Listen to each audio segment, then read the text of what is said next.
Malo Gusto, buddy. Count your days. You're gone. Go and join your boy Maresca at City. I couldn't give a toss. Palestra to Chelsea, 55 million euros. Here we go. What's a Palestra? Who is Palestra? Where is Palestra? We're gonna get into that, right? Because I myself, as a generic football fan, as a Chelsea fan, I don't know too much about the player. I don't know much about his profile, his stats, his playing ability, his strengths, his weaknesses. Not too sure.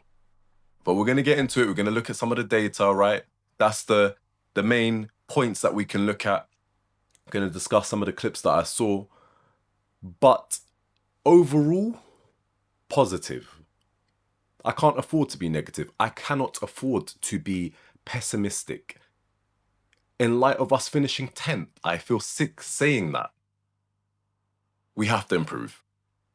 By the looks of this signing, we're still sticking to the Chelsea ethos. We're still sticking to the Chelsea principle of sign young, identify a market opportunity, and take it from there. Am I happy about 90k wages? Absolutely not. Am I happy about the fee? Absolutely not. Am I happy that I might be starting to get a look into what Xabi Alonso is trying to achieve at the club? In terms of play style, in terms of formations, yes. Yes, if you look at the profile of Palestra, he is a right back, more primarily a right wing back. This is a good look at what Xabi Alonso is trying to achieve. We know he loves to play a 3-5-2 or a 5-3-2 with 2 10s or the likes, right? Something along those lines. He likes attacking wing backs. He had it in Grimaldo. He had it in Frimpong. This signing looks to be pointing towards that direction.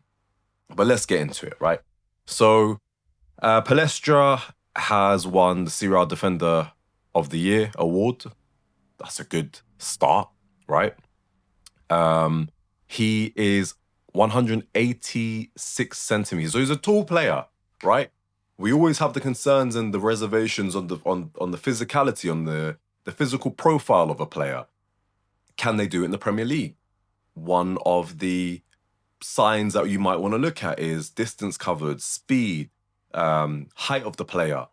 Some good indications, right? Aerial duels, can he win it? Well, I'm not going to expect somebody who's 5'6" to be winning aerial duels. Absolutely not. So I saw, right? I've seen this.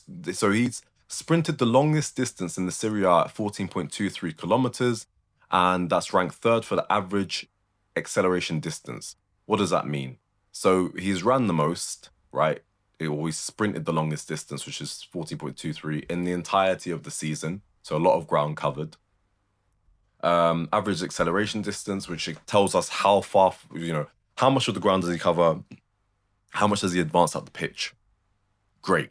These are all, again, pointing towards signs of an attacking fullback, a fullback who will add some sort of threat to Chelsea. The one thing I have a reservation about is 1 goal and 4 assists in Serie A. If you have on paper the attacking attributes or all things that point to an attacking fullback, then why have we ended on 1 goal and 4 assists? And also another thing, I personally don't like to look at FootMob ratings or SofaScore ratings or those things of the likes, right? So his average FootMob rating is 7.03. I was looking at Malo Gusto's. Malo Gusto's is at 6.84 as an average for his season. We can't take much away from that, but we can say that he has, on paper, again, on average, in a less competitive league, had a better season, right? I'll put up his player map, right, to see where his strengths lie. So you'll see that we have his ball carrying is insane, his crosses, he's got a high amount of crosses, high amount of expected assists. Progressive passes, I'm not expecting a high degree of progressive passes from a fullback. I want it from my midfielders, from my 10s, from my 8, maybe even from my 6. Sure. Defensive duels not looking all that great. Aerial duels 1 not looking that great. Again, In the Xabi Alonso system and style of play, I would expect that of my centre-backs. I want my centre-backs to be winning those aerial duels. I want my six to be winning those defensive duels. Possession one, again, not a primary focus.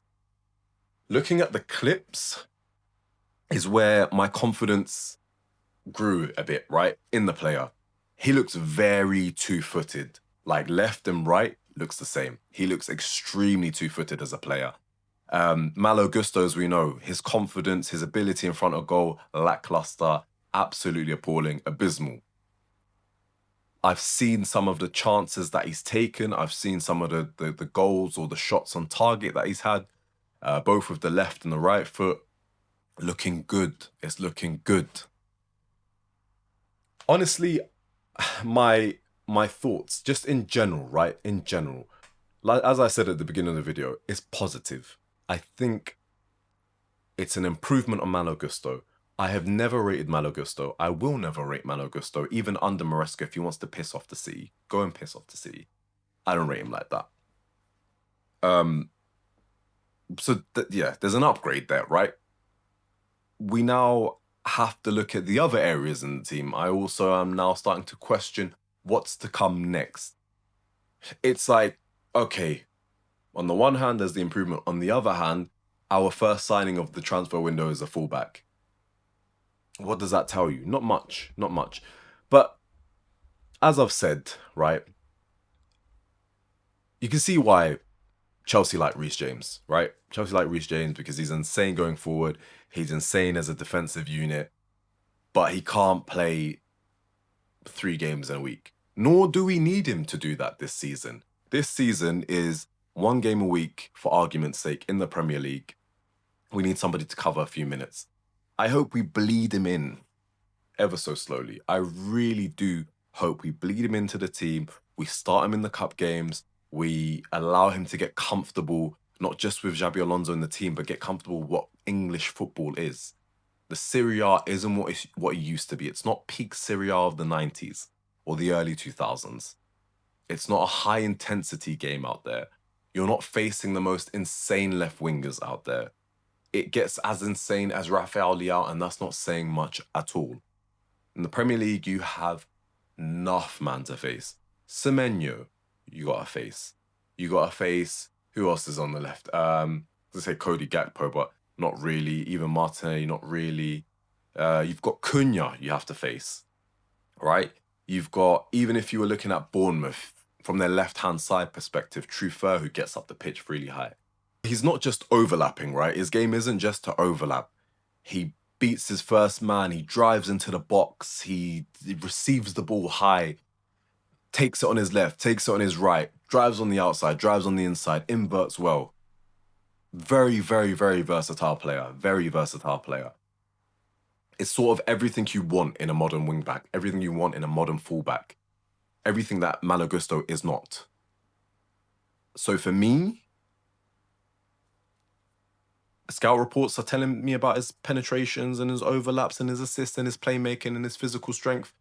Great. 186 centimeters, as I mentioned. Tall, big, beautiful, fine. Again, for me, the profile makes sense. The fee is up for debate. As I touched on earlier, 55 million euros is a lot of money for a 21-year-old. It's a lot of money. The wages is a lot. Everybody who is ranting and raving and saying that, oh, you know, we fought him off Inter Milan. Well, yeah, obviously, Inter Milan aren't offering the wages that we're offering. You think he's going to join Inter Milan for, what was it, a reported 50, 60k a week? Or come to London and play for 90k a week? It's a given. And to anybody and everybody who, whether you're ITK or content creator or somebody, you know, or a pundit themselves, this wasn't somebody we called. We did not call PALESTRA joining the club. People were making calls for Munoz from Crystal Palace before PALESTRA, right? Let's hope he has cover, adequate cover, right? From the right centre-back point, if we're talking about a 5-3-2 or a 3-5-2, we need cover on the right-hand side from the centre-back that's adequate. Not even adequate. It has to be exceptional. We're linked with Lacroix from Crystal Palace. That's someone I would like to see at right centre-back. That's somebody who I know will be able to cover and will be able to track back and allow Palestra to play his game. Recovery centre-backs are so key if you're going to be playing that formation. Tosin's not doing that. I can promise you that much. Tosin isn't a recovery centre-back. Fofana has a mistake in him. Badiashile plays on the left anyway, or centre-back. Fine. But like, we need complementary players to this man or this boy. He's only 21. But he fits the Chelsea profile, right? He's young, athletic, versatile, high ceiling. It's the fee. It's the fee that I am worried about. Honestly, Chelsea fans, be honest with me. Is this an elite wing-back? Or is this Serie A tax blowing up the transfer fee and setting expectations way too high? Let me know what you think. As I said, I have to be optimistic. I can't be pessimistic. I have to be positive, especially from the position we were in. If you think this is a signing that points towards a Xabi Alonso system that's going to change everything at the club, let me know.